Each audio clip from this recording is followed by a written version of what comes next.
Now, how did y'all get into the game? Like y'all, how did y'all get y'all deal? What was the process like for that? Did y'all have to cut a demo? Was y'all shopping it around, or how did that work? Oh no, there was none of that. I mean, even at that time, there was really no labels. Actually, you can shop your music too. There was only what's the label? Flash, Furious Five, and Sugar Hill. Sugar Hill was out, and Joy was out.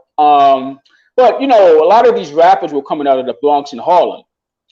I think there was Mm-hmm. only one rapper coming out of Brooklyn. That was Jimmy Spicer, who made the song, the Super Rhyme song, and Dollar Dollar Bill, y'all.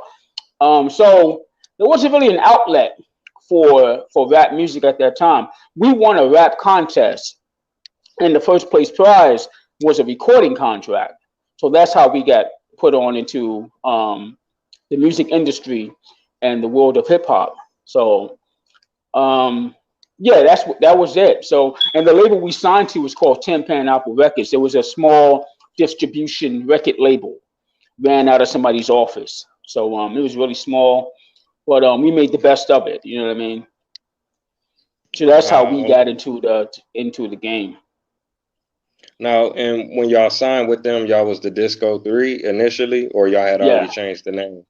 No, no, we didn't change the name until we had our first hit song, which was Fat Boys, but we were the Disco Three.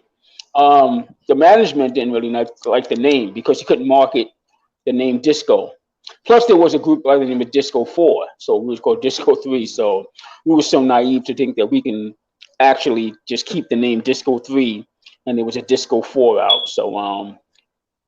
So we changed. We after our first hit song, which was Fat Boys, we changed the name from Disco Three to Fat Boys. Ah, okay, okay. Now, by Yeah. this time, had the term hip hop been invented yet? Oh yeah. Cowboy, Keith Cowboy from the Flash and Furious Five. Mhm. He's the one that term that had the phrase hip hop. Right, And right. so I mean hindsight is 2020. Let's say he marketed that word. Guy probably been a trillionaire to this day. I mean he passed away in 1989, but Mm. everything is based around that word. This whole culture was turned upside down because of the word hip hop, because of the culture. So everything was relevant to this particular music and this particular culture. But he coined the phrase hip hop back in 1980 when they did a song called Freedom. And well, he did it before that, but at the end of the song, he's rapping a cappella, and he said, "To the hip hop, shoe bop, the bop, take a look on your arm and check the clock." And just us hearing that, we were like, "Yo," he said, "hip hop." Like we was calling it just rap. We were just saying rap.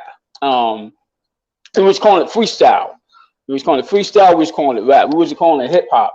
So once he coined the phrase hip hop, that's what the name pretty much took off. And like I said, had he patented that word at the time, he would have been man. He had been probably had more money than Bill Gates. You know what I mean? Yeah, man, definitely. Because hip hop is a global thing. I've seen it firsthand. Because I'm in Africa right now. I'm in Cabo Verde, but I've been to almost 70 countries, man. Hip hop is everywhere, Yeah. man. You'd be surprised how much, and they really love like the old school underground hip hop. They have a deep appreciation for it when you go to Europe and Asia and Africa. Right. You people still breakdancing, you b-boying. You know what I'm saying? Yeah. Yeah. I mean, things move so fast here in the states, in America, that you can breakdancing, and I'm not trying to be disrespectful to breakdancing, but it kind of wore out its welcome. Like by '85, early '86, nobody was even breakdancing anymore. So that Hmm. just goes to show you how quick everything was moving in the hip hop culture. People just stopped breakdancing. Everybody wanted to start rapping because rapping was where the money was at. Hmm. Okay. Okay, now I got a question about the beatboxing. Now, how did y'all get into that? Were y'all the first to do it, or y'all just was one of the people that made it most popular, or what was your perspective on that? Chill Will, Dougie Fresh DJ said we made it global.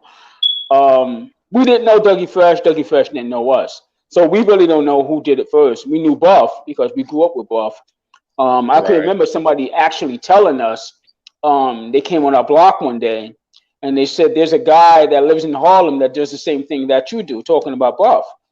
And we asked what was his name. He said his name is Dougie. He didn't say Fresh. He just said his name is Dougie. And we're like, well, we never heard of him. He said, well, y'all should hook up because he's doing the same thing as your boy is doing, which is Buff. But like I said, I don't know who did it first because I didn't know Dougie, and Dougie didn't know us. So Dougie did hit me up with some text messages over the summer and saying stuff like he was giving me flyers from back in '82 and say, see, Buff name wasn't on these flyers, and Buff, I'm not trying to be disrespectful, Rock, but Buff name wasn't on this flyer. I was out. But you got to remember, we couldn't go to the places in Harlem. We were too young to get in. So of course we wasn't rocking at places like T Connection and Rooftop. We couldn't get in. We were like, we were just getting into high school. So we're like 15 years old. So how can we get into these clubs? You had to be 18 and over. So I really don't know who did it first. But I give respect to both of them for laying down the foundation. They actually became the 6-part element of hip hop by doing that, along with Bismarck E and Rozelle and these guys. Oh yeah, definitely, man. Most definitely one of the best to ever do it.